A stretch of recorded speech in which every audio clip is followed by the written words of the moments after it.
Dans les tragédies de Pierre Corneille, du Cid à Polyeucte, en passant par Horace, les protagonistes sont régulièrement mis dans des situations impossibles, les choix cornéliens.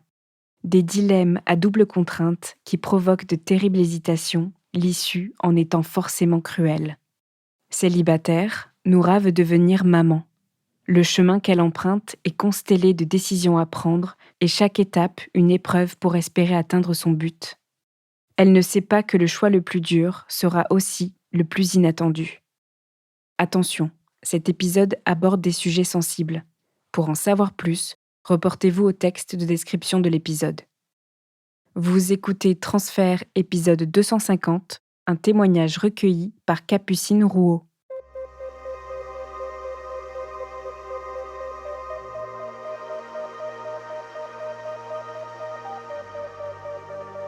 Je grandis donc auprès de mes parents qui sont famille d'accueil. Donc ils accueillent des enfants placés par l'aide sociale à l'enfance et donc je grandis dans ce contexte-là, entourée d'enfants.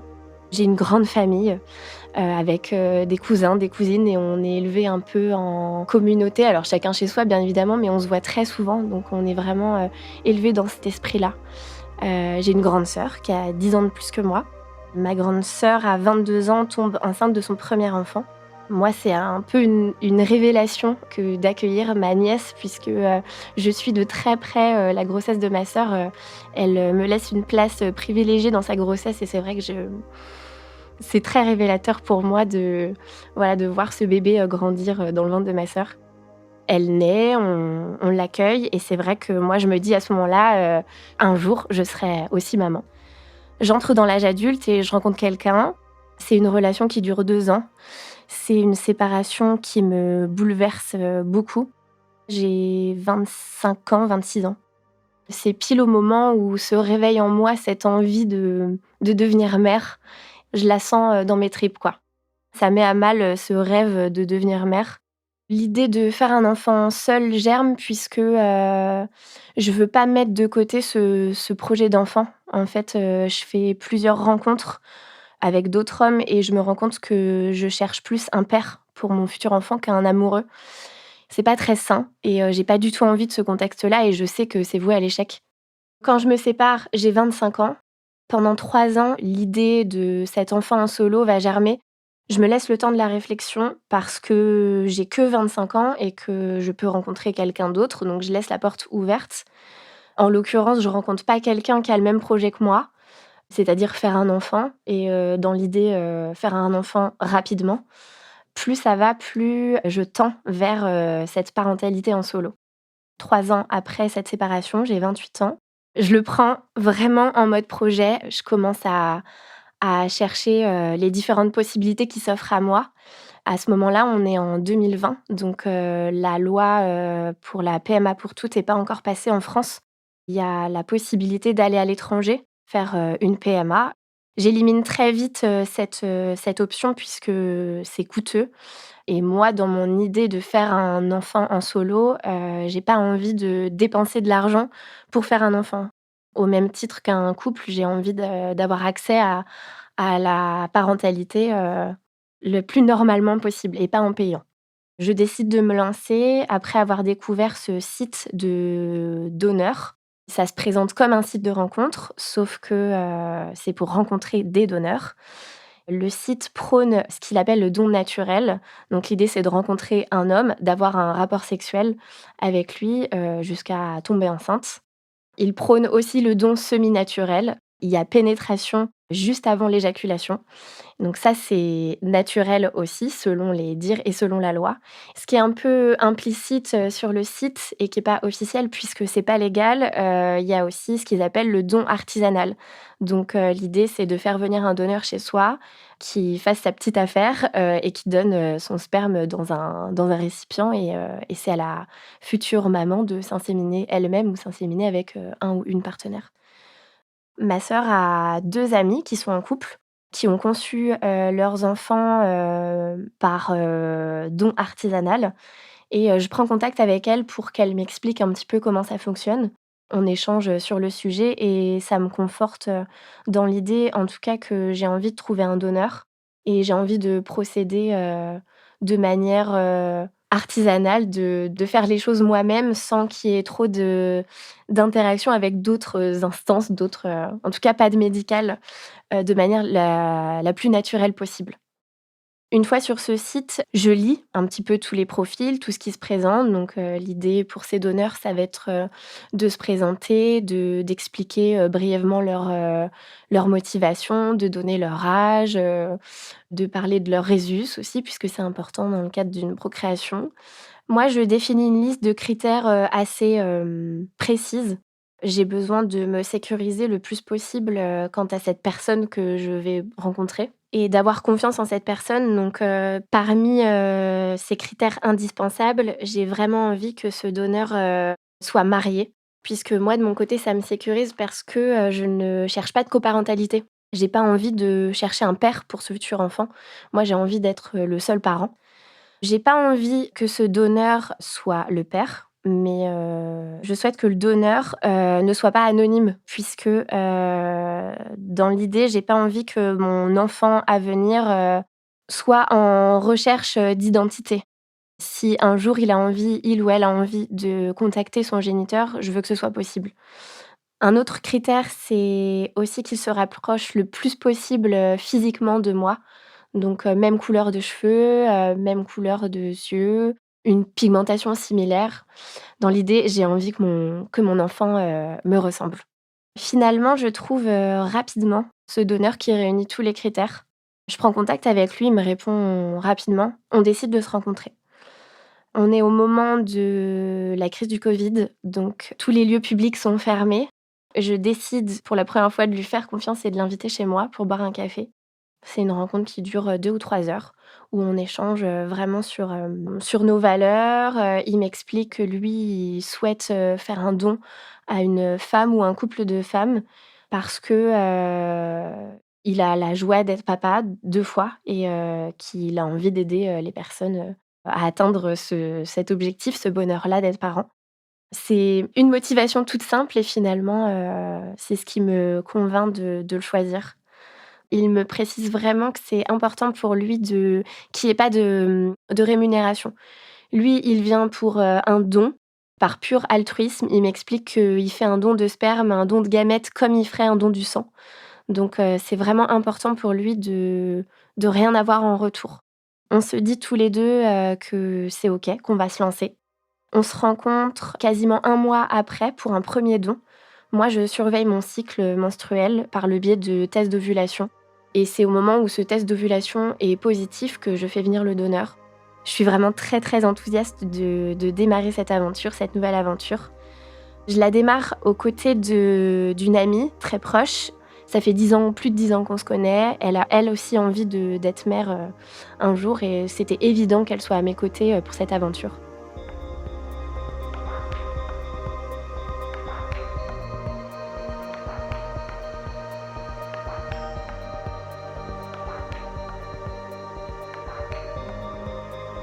Le jour J arrive, le jour de ce test d'ovulation positif. On se donne rendez-vous avec le donneur chez moi.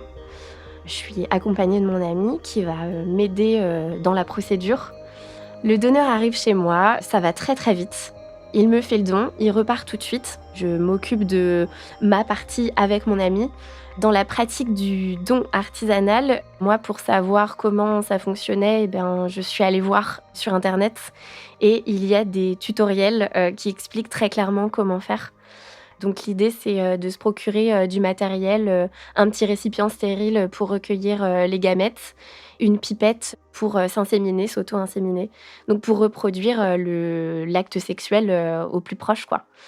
Avec, mon amie, on s'est entraînées, comme ça le jour J, on est vraiment prêtes, on sait chacune ce qu'on a à faire. Mais il faut juste, verser les gamètes dans cette pipette et après moi, je vais m'installer sur le lit, je surélève mes fesses pour vraiment avoir la bonne position, la position gynécologique, et je m'insémine. Je reste une demi heure allongée, histoire de me détendre et puis après, et ben, je reprends le cours de ma vie. On se demande comment va se passer la suite, mais j'aborde les choses très sereinement. Quand je parle, avec les amis de ma sœur, de leur expérience à elles, elles me disent, très clairement qu'il faut que je prenne mon mal en patience parce que ça peut être, assez long Dans ma tête, c'est très clair qu'il va falloir plusieurs essais pour que ça fonctionne. Donc je prends ce premier essai vraiment comme un test. Je calcule, cette ovulation, mais sans me mettre trop la pression et cette ovulation tombe, la veille, de Noël et dès le lendemain, je pars, en famille, pour les fêtes de fin d'année. Alors j'y pense, sans trop m'y attacher, sans trop y penser. On arrive donc début janvier 2021. J'ai du retard au niveau de mes règles, 1 jour, 2 jours, 4 jours. Donc je finis par, me dire qu'il faut que je fasse un test. J'en parle à ma sœur, j'en parle à mon amie qui me disent: «Mais qu'est-ce que tu attends pour faire un test? C'est il est fort probable que tu sois enceinte». Donc je décide de programmer le lendemain matin de faire un test de grossesse. On décide pour, l'occasion de faire un appel visio avec ma sœur. Donc c'est un vendredi matin, j'appelle ma sœur, je fais le test de grossesse et là les 2 barres apparaissent. Donc je suis enceinte. Je suis un petit peu choquée. Je pensais pas que ça allait fonctionner du premier coup et je suis aussi ravie, mais je pense que je mets du temps à atterrir et à accuser le coup de la très bonne nouvelle. J'appelle mon amie, pour lui annoncer la nouvelle et pareil, elle est dans une euphorie, énorme, et moi je suis, très, modérée puisque, je mets du temps à assimiler la nouvelle, quoi. Après ce test de grossesse positif, je rentre en week-end chez mes parents et je décide d'annoncer, tout de suite cette bonne nouvelle à mes parents. Je leur ai parlé de mon projet, un peu auparavant. J'ai décidé, au moment où j'ai rencontré ce donneur, d'en parler tout de suite à mes parents pour amorcer le sujet. Ils ont reçu la nouvelle, de manière positive. Je pense que dans leur tête, ils se disent que ça va prendre du temps, un peu comme moi et je pense que j'avais aussi annoncé les choses comme ça et quand je leur annonce, cette grossesse, je pense qu'ils sont un peu sous le choc comme moi. Ils mettent du temps à assimiler le fait que ça y est, c'est la réalité. Mon père me fait part de sa peur que je sois seule tout le temps, en fait. Pour lui, le célibat, c'est compliqué à envisager. Il a peur qu'avec cet enfant, j'ai des difficultés à rencontrer quelqu'un. Donc moi, je dois être, assez convaincante dans mes propos pour lui expliquer que, actuellement, j'ai pas d'enfant et je rencontre pas quelqu'un et que ces années de célibat depuis ma séparation, depuis 3 ans, elles m'ont appris que, je peux être heureuse seule et que je suis très heureuse seule. Je me sens accomplie, indépendante et que cet enfant, c'est une bonne nouvelle de plus et un bonheur de plus dans la vie que je me construis. Ça les convainc de me suivre dans cette voie et plus le temps passe, plus ils sont enthousiastes.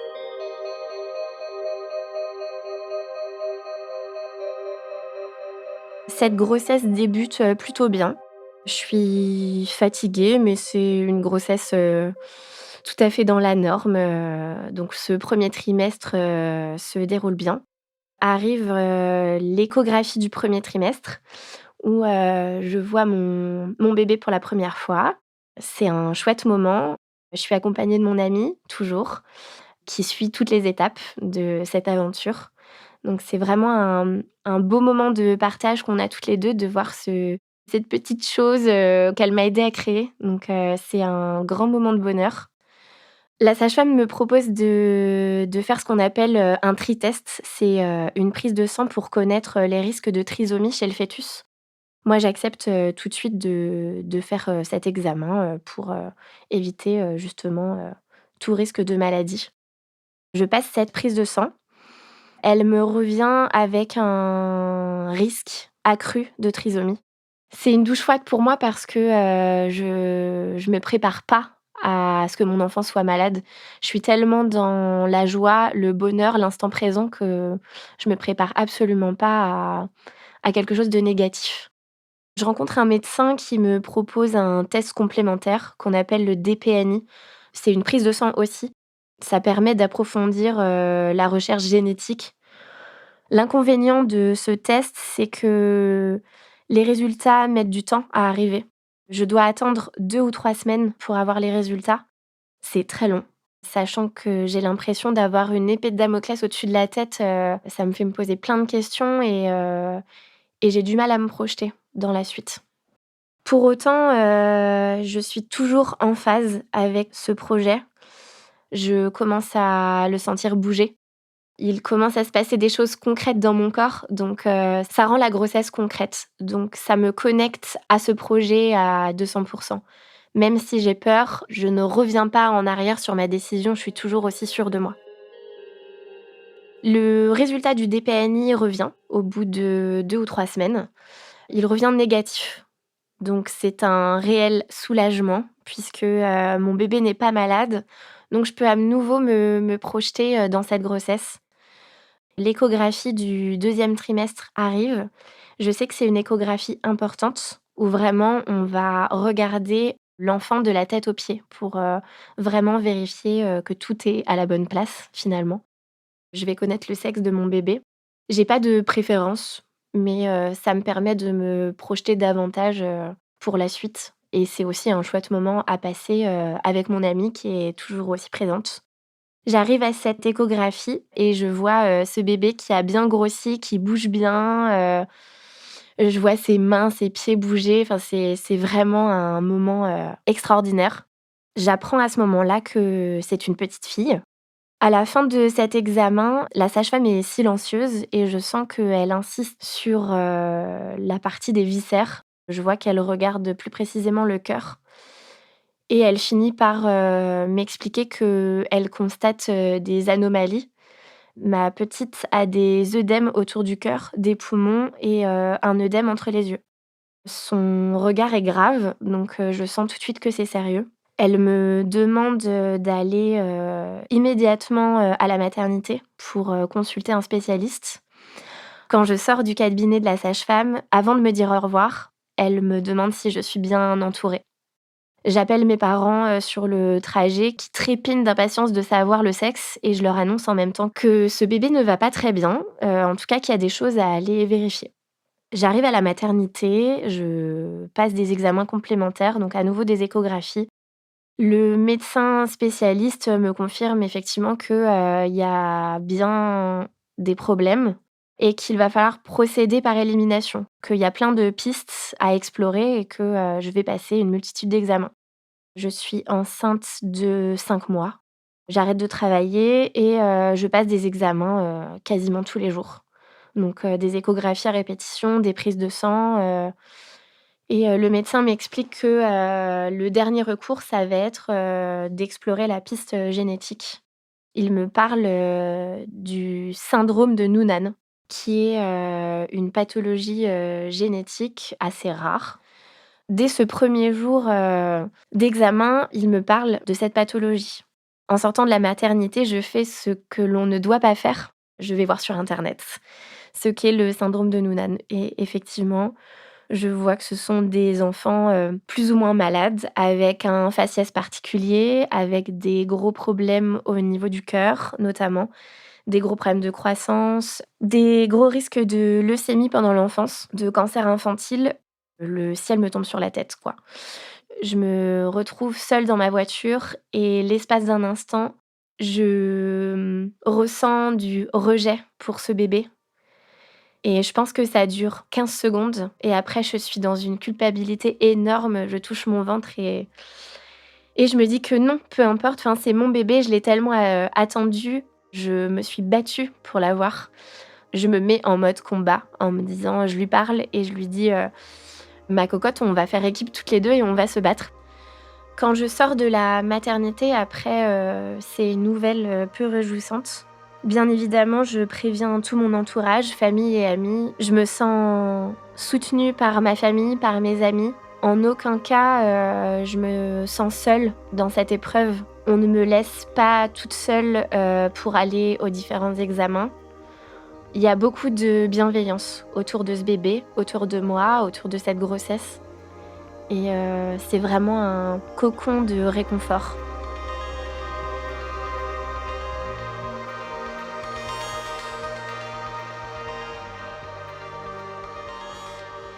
Les pistes de diverses maladies sont vite écartées. On tend de plus en plus vers cette anomalie génétique. On me propose de faire une amyosynthèse, Donc d'aller, recueillir, du liquide amniotique, dans mon ventre pour, vérifier si cet enfant est atteint de cette pathologie. Les délais, de résultats sont extrêmement longs. Je sais que c'est à peu près 3 semaines à 4 semaines d'attente. Ma fille est surveillée de très près pendant ces semaines, d'attente des résultats, de l'amniosynthèse. On se rend compte que les œdèmes qui étaient visibles, au tout début, de ce deuxième trimestre, disparaissent au bout de 2 semaines. Moi, ça me permet de me rassurer et de continuer à me projeter. C'est un bébé qui bouge bien, qui grandit bien, qui est en pleine forme autrement. Elle donne beaucoup de coups, elle est très active. Ça m'aide à continuer à me connecter à elle. Plus on avance, plus je suis connectée. Par contre, plus on avance, plus mon corps souffre et plus je sens que ça devient compliqué pour moi, physiquement. J'arrête le travail en apprenant cette nouvelle, je suis mise en arrêt de travail et je me dédie, corps et âme, à cette grossesse. Je veux tellement que ça marche, je veux tellement que ma fille soit en bonne santé. Toute mon attention est portée à ma fille. Mon ventre est de plus en plus gros, je sens une pression énorme, ça devient très douloureux. En fait, cette pathologie, elle amène, un excès de liquide amniotique. Donc je suis dans mon 6e mois de grossesse et mon ventre, est comme une femme qui est à terme, qui est sur le point d'accoucher. Sauf que l'utérus n'est pas mature, donc je ressens une pression constante au niveau du ventre. Ça m'empêche de marcher. En fait, j'ai du mal à m'alimenter. J'ai de plus en plus de mal à respirer parce que ce liquide fait pression sur mes organes.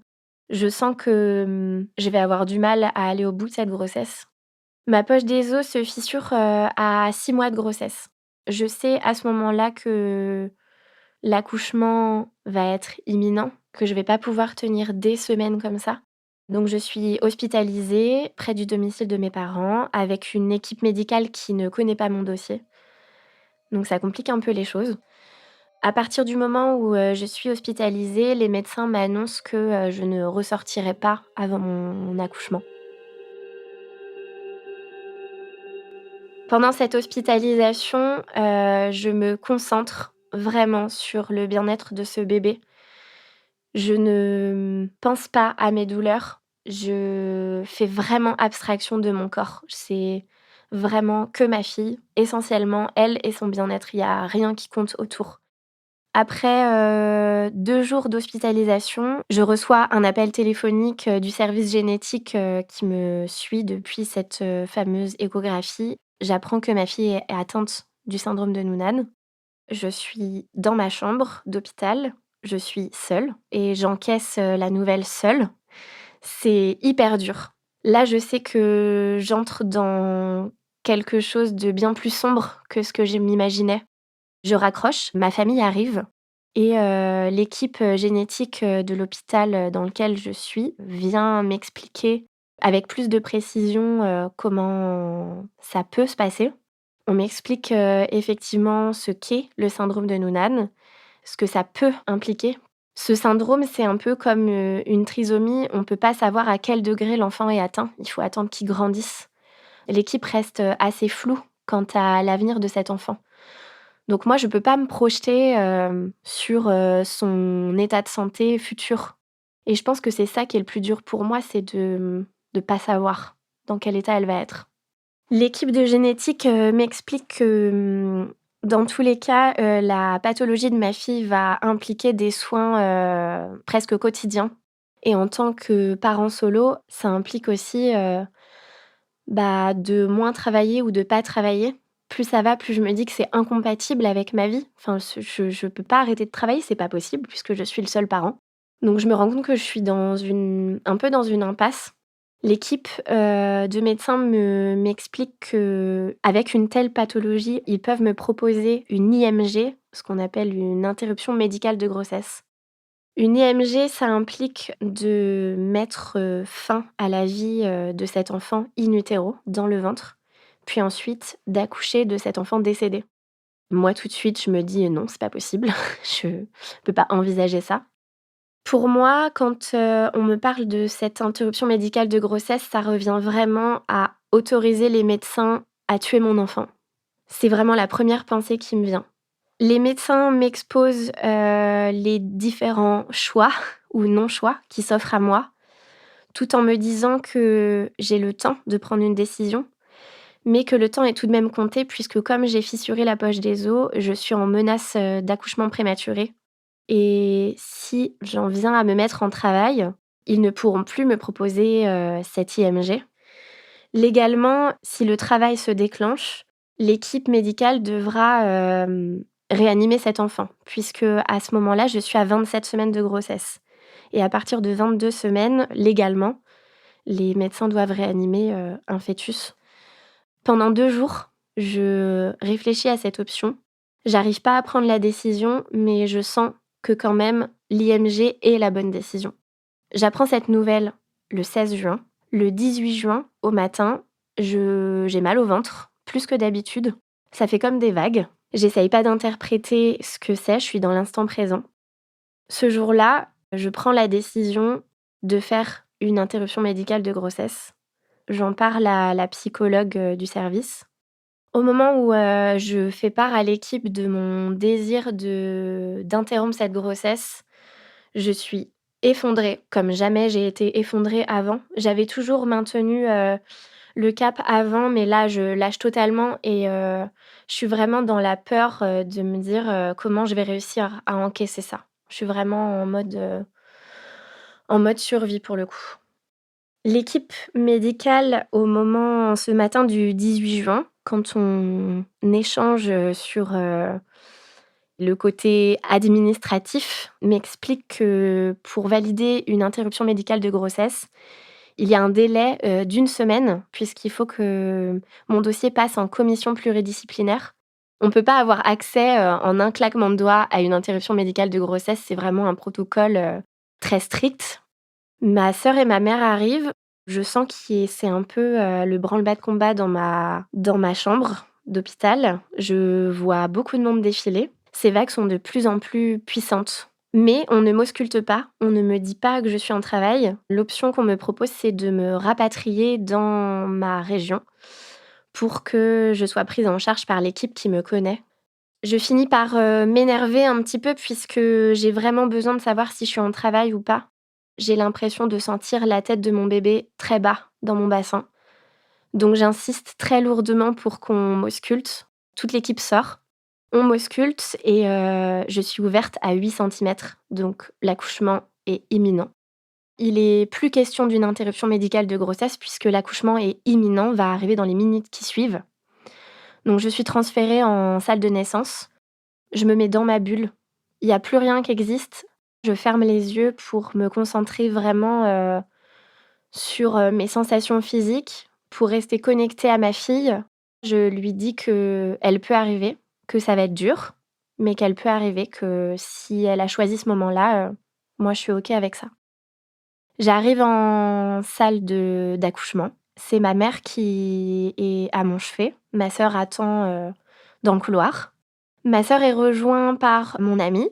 C'est vraiment un soutien, même si elles sont pas là, de visu, je sais qu'elles sont là, pas loin, donc ça me conforte, dans l'idée de garder, ce courage et cette force. On me pose la péridurale pour gagner du temps. Parce que ma fille est très, très, très pressée de sortir. Je pense que les médecins, éthiquement, sont un peu perdus puisqu'il va falloir accueillir cet enfant. Mais comme j'ai demandé expressément une interruption médicale de grossesse, ils sont un petit peu désemparés de pas pouvoir, suivre, ce que j'ai demandé. Donc là se joue un jeu de plusieurs appels entre la maternité dans laquelle je suis sur le point d'accoucher et la maternité, qui me suit dans ma région pour, essayer de me proposer la solution la plus adaptée à mes envies et surtout à mes besoins. Il se passe 1h30 entre mon entrée dans la salle de naissance et ce que les médecins vont me proposer. Ils me proposent d'accoucher, d'accueillir ma fille, de l'accompagner médicalement jusqu'à son décès. On appelle ça des soins palliatifs. Elle va naître. Si elle est en souffrance, on va lui administrer des médicaments et sinon elle va rester, sur moi, jusqu'à son décès. Moi, j'accepte, tout de suite. Je sais que c'est la bonne décision. J'ai même pas besoin de réfléchir ou de demander l'avis de ma mère qui est juste à côté de moi. Je sais que c'est la bonne décision. Les médecins m'expliquent que, à ce stade de la grossesse, donc 6 mois de grossesse, les poumons de mon bébé ne sont pas matures. Donc si elle n'est pas, médicalisée, et réanimée, tout de suite, à sa sortie, elle va pas pouvoir vivre, sans cette assistance. Donc elle va, paisiblement, s'éteindre, jusqu'à ce que son cœur s'arrête. On me perce la poche des os et elle naît, après 2 poussées. Là, c'est un moment extraordinaire qui se passe parce que je la vois entre mes jambes. Elle est toute petite. D'ailleurs, la première phrase que je lui dis, c'est: «Oh, mon cœur, tu toute petite». Elle pousse un petit cri. Je pense pas à ce stade de la grossesse que je vais entendre le son de sa voix. C'est un cri furtif, mais c'est un cri qui est inscrit dans ma mémoire, pour toujours, quoi.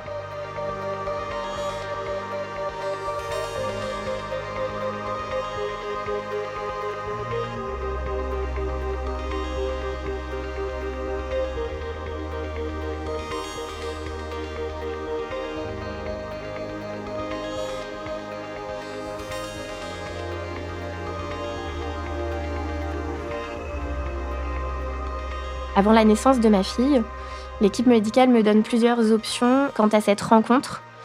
On me demande si je veux la voir. On me demande si je veux lui donner un prénom. On me demande si je veux l'avoir sur moi ou pas. On me propose toutes les options possibles. Et je sais que ça va se passer comme je le veux. On la pose sur mon ventre, tout de suite. En fait, il n'y a plus que elle qui existe. C'est un, c'est un moment hors du temps. Là, vraiment, le temps s'arrête. Le temps s'arrête parce qu'elle est là. Parce que j'ai réalisé mon rêve. Parce que je la rencontre et que comme n'importe quelle mère, je deviens maman, en fait. Je rencontre mon bébé et il y a que ça qui compte. Il y a plus de maladie, il y a plus rien, quoi. Juste elle est là, et là, je la découvre. Alors oui, c'est un bébé miniature, elle mesure 35 centimètres, elle est vraiment toute petite, elle pèse, un petit peu plus d'1 kilo. Mais tout de suite, je vois qu'elle me ressemble, je vois qu'elle a mon menton, mes oreilles, je la reconnais tout de suite, quoi. Je sais très bien que le temps est compté, mais je m'en fiche complètement, quoi. Je décide à ce moment-là de savourer, l'instant et de me dire que c'est une rencontre entre une mère et son enfant et c'est tout ce qui compte. L'équipe médicale est extraordinaire puisque, elle laisse entrer ma sœur dans la salle d'accouchement. Donc je peux présenter ma fille, et à ma mère et à ma sœur. On laisse ensuite, entrer mon amie, la marraine de ma fille. Mon père arrive peu de temps après, donc je peux aussi présenter ma fille, à mon père. Et donc là, on se retrouve tous les 6 dans cette chambre de la maternité et on savoure cette rencontre. Chacun la prend dans les bras et puis, bah, je me vois mère dans les yeux de mes proches, de mes plus proches, amis et de ma famille. Donc bah, voilà, je suis maman, quoi. Ce moment, cette rencontre dure 5 heures et au bout de 5 heures, je vois qu'elle commence à être un peu de plus en plus éteinte. En fait, elle rentre dans un sommeil profond. Je sens que c'est un état comateux et qu'elle est de moins en moins là. Les médecins me proposent de lui donner un bain pour l'aider à se détendre davantage. Donc je lui donne son bain, je lui mets une couche. Donc vraiment, là, encore une fois, je fais les premières étapes de maman, c'est super. Je la prends dans mes bras et là, je lui dis que ça y est, je suis prête, elle peut partir. Et c'est au moment où je lui dis qu'elle peut partir qu'elle est décédée. Elle est décédée dans mes bras, entourée de ses grands-parents, de sa tante et de sa marraine. C'est beau et c'est un beau moment. C'est une bulle de protection, c'est pas du tout traumatique, c'est très doux. En fait, ces 5 heures de vie qu'elle m'a accordées, c'est vraiment, 5 heures de rencontre entre une mère et sa fille, de pause dans cet enfer que je vis depuis plusieurs semaines. C'est un vrai cadeau. On me laisse tout le temps que je souhaite Dans cette salle de naissance, pour, poser ma fille, on a prévu un berceau comme n'importe quel bébé sur lequel je vais la poser. Tout est fait pour que ce soit pas traumatique. Il est tard, j'ai pas la notion du temps. Je suis complètement perdue dans le temps, faut que je me reconnecte à la réalité. Je me souviens juste que, je sens un épuisement, physique et mental à ce moment-là et que j'ai qu'une envie, c'est, m'allonger et dormir. La séparation physique, se fait relativement bien. On m'explique que ma fille va rester, dans le bâtiment, que je peux la voir quand je veux, autant de fois que je veux. Même si, on va pas être dans la même pièce, je sais que je peux si j'ai un coup de mou, je peux aller la voir. Mes proches me raccompagnent dans ma chambre. Les sages-femmes ont prévu un goûter énorme de tout ce qu'il y a comme cochonnerie possible à manger. Ça me fait beaucoup de bien de manger, je prends ma douche et je vais me coucher et je dors, instantanément.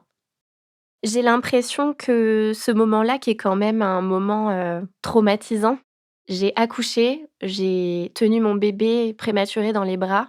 Je viens de voir mon bébé mourir. Pour autant, je suis dans une euphorie, énorme, quoi. Je pense que les hormones y sont pour beaucoup. C'est vrai qu'on dit souvent que les hormones de grossesse font des miracles, mais là, pour le coup, je pense que ça m'a sauvé la vie, d'avoir ces hormones qui me maintiennent dans cette euphorie du moment de la naissance et de la rencontre avec mon bébé. Je pense que j'arrive à encaisser grâce à ça. Je reste hospitalisée 2 jours supplémentaires à la maternité. Pendant ce séjour, je suis dans un cocon sécurisant. 2 jours après, je sors de la maternité et là, je me prends de plein fouet la réalité. Je passe le pas de la porte de la maternité et là, je vois des femmes enceintes, je vois des familles avec des nouveau-nés et moi, entre-temps, ma fille a été transférée dans la chambre mortuaire de l'hôpital. Déjà, rien que le mot chambre mortuaire, c'est terrible à entendre et moi, la première chose que je vais faire en sortant de la maternité, c'est aller voir ma fille à la chambre mortuaire. Là, du coup, ça concrétise bien ce qui vient de se passer, quoi. Je suis accompagnée de mes parents et de ma sœur. On y va ensemble. Le lieu est très austère. Il y a plus de vie. Là, c'est clair, il y a plus de vie. Mais l'équipe qui m'accueille est super. C'est la bienveillance de cette équipe qui fait que je ne prends pas mon bébé sous le bras et que je pars pas en courant, quoi. Ce qui m'attend à partir de ce moment de la visite dans la chambre mortuaire, je fonce un peu tête baissée parce que j'ai des obsèques à organiser et que là, c'est mon rôle de maman, qui prend le pas. C'est ma responsabilité et j'y vais, quoi. Je vois plusieurs fois la psychologue de la maternité et je lui explique que je me mets en action pour pas trop flancher. Elle me dit, «Pendant une semaine, vous allez être la maman de votre fille et après lui avoir dit au revoir, vous allez redevenir la fille de vos parents». Je décide d'être la mère de ma fille, pendant une semaine. Donc je prépare ses obsèques. Je choisis un cercueil, je choisis une crémation, je choisis des musiques, je choisis des photos, j'écris des discours. J'avais jamais organisé d'obsèques avant. C'était important pour moi de que ça reste malgré tout une fête, de lui rendre un bel hommage. Le jour des obsèques, il y a toute ma famille, tous mes amis. C'est, le cercle indispensable à ma survie, pour survivre à cette journée. Finalement, contre toute attente, c'est doux, c'est hyper fort en émotion, bien évidemment. Le matin des obsèques, j'ai une montée de lait, donc ça concrétise encore le fait qu'elle n'est plus là. C'est à partir du lendemain des obsèques que là, je rentre dans le dur. Là, c'est la réalité, c'est le vide, c'est me confronter à une vie que j'ai pas choisie, que j'ai pas désirée, une vie que j'ai pas imaginée. En fait, je décide de ne pas reprendre le travail. Je crois que j'ai besoin de me confronter à ce vide, abyssal, autour de moi pour vraiment, concrétiser le fait qu'elle est pas là et elle ne sera plus là. En fait, je dois apprendre à vivre avec son absence. C'est un combat de me revendiquer mère, de revendiquer son existence. Donc j'ai besoin à ce moment-là de parler d'elle beaucoup. J'aime dire aussi que d'avoir perdu un enfant, moi ce 18 juin, je suis morte un peu aussi et je me sens amputée, sauf que je suis pas amputée d'un membre et physiquement ça se voit pas et c'est ça qui est un peu terrible parce que j'ai un peu envie de le crier sur tous les toits, que moi je suis mère mais que ça se voit pas. Je me fais tatouer son nom très rapidement 3 semaines après sa naissance et un peu plus tard, je décide de faire un plus gros tatouage, qui représente notre rencontre et ce moment assez exceptionnel qu'on a vécu, en famille.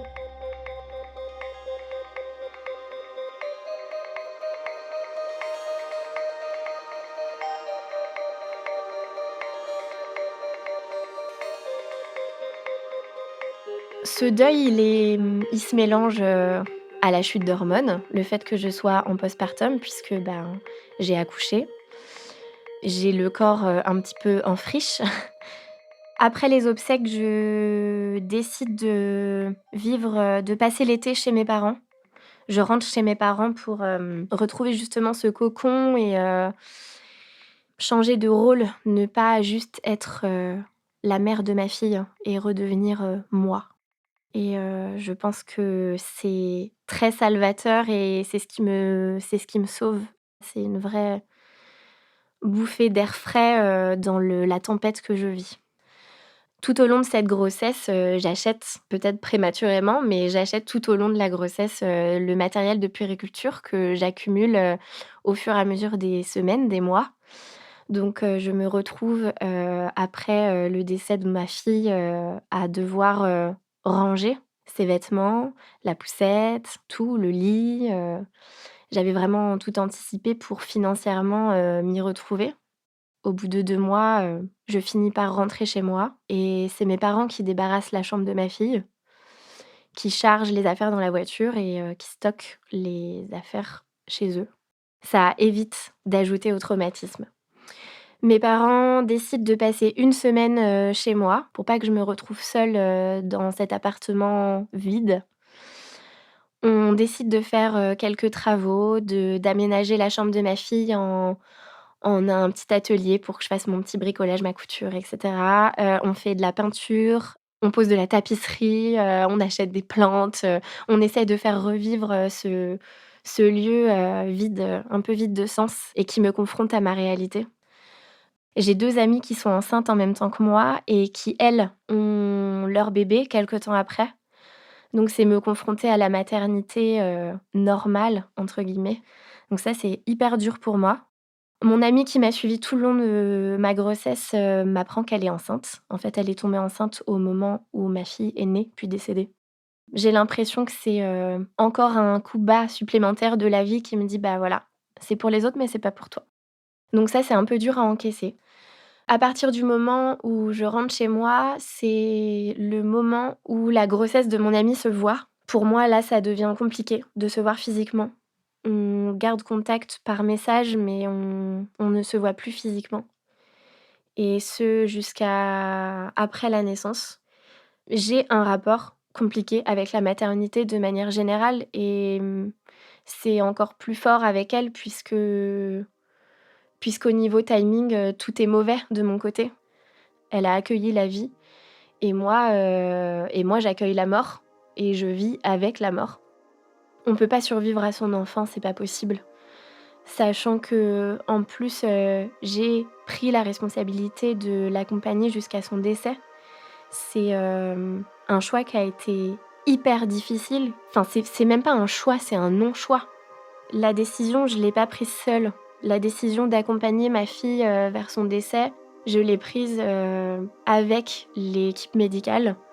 C'était la bonne décision pour moi parce que, c'est une décision de parents. Moi, j'ai décidé de souffrir toute ma vie et lui accorder la paix.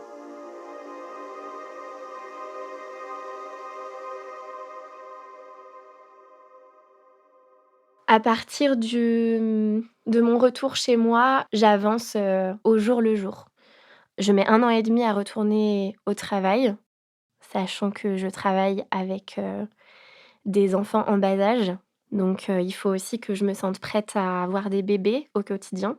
Donc c'est une étape supplémentaire pour moi. Le 18 juin, une partie de moi est partie, avec ma fille. À partir de ce moment-là, ma priorité, c'est plus ma fille puisqu'elle est plus là.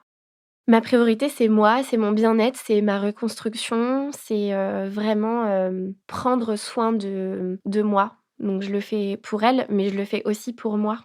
Parce qu'aujourd'hui, j'ai 30 ans et que j'ai encore plein de choses à vivre et je suis pas que mère.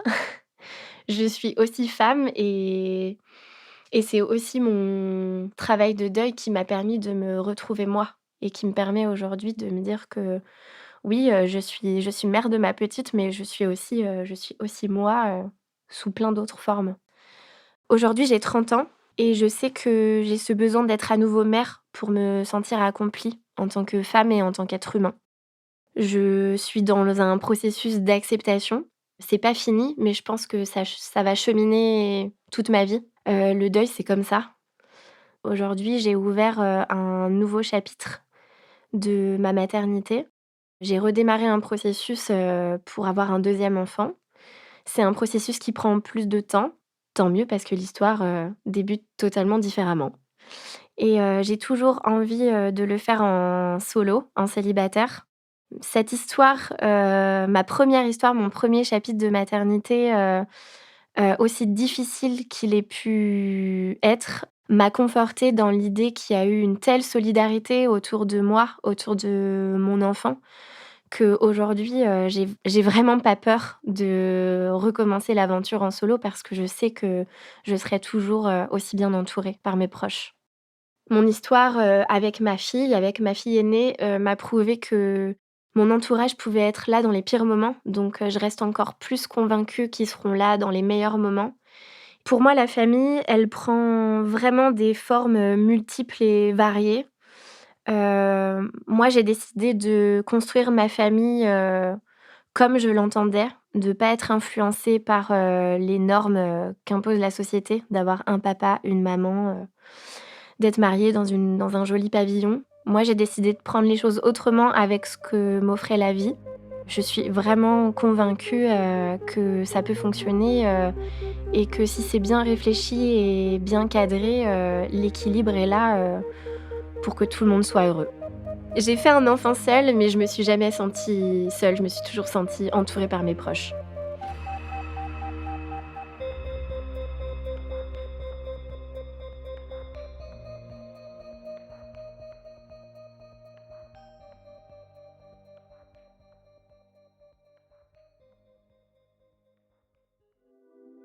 Vous venez d'écouter Transfert, épisode 250, un témoignage recueilli par Capucine Rouault. Cet épisode a été produit par Slate Podcast. Direction éditoriale, Christophe Caron. Direction de la production, Sarah Koskiewicz. Direction artistique et musicale, Benjamin Septem-Ours. Production éditoriale, Sarah Koskiewicz et Benjamin Septem-Ours. Dérochage, Capucine Rouault. Prise de son, Johanna Lalonde. Réalisation, Victor Benamou. Musique, Arnaud Denzler. L'introduction a été écrite par Sarah Koskiewicz et Benjamin Septem-Ours. Elle est lue par Aurélie Rodriguez. Retrouvez Transfert tous les jeudis sur Slate Audio et sur votre application d'écoute préférée. Découvrez aussi Transfert Club, l'offre premium de Transfert. 2 fois par mois, Transfert Club donne accès à du contenu exclusif, des histoires inédites et les coulisses de vos épisodes préférés. Pour vous abonner, rendez-vous sur slate.fr/transfertclub. Pour proposer une histoire, vous pouvez nous envoyer un mail à l'adresse transfert@slate.fr.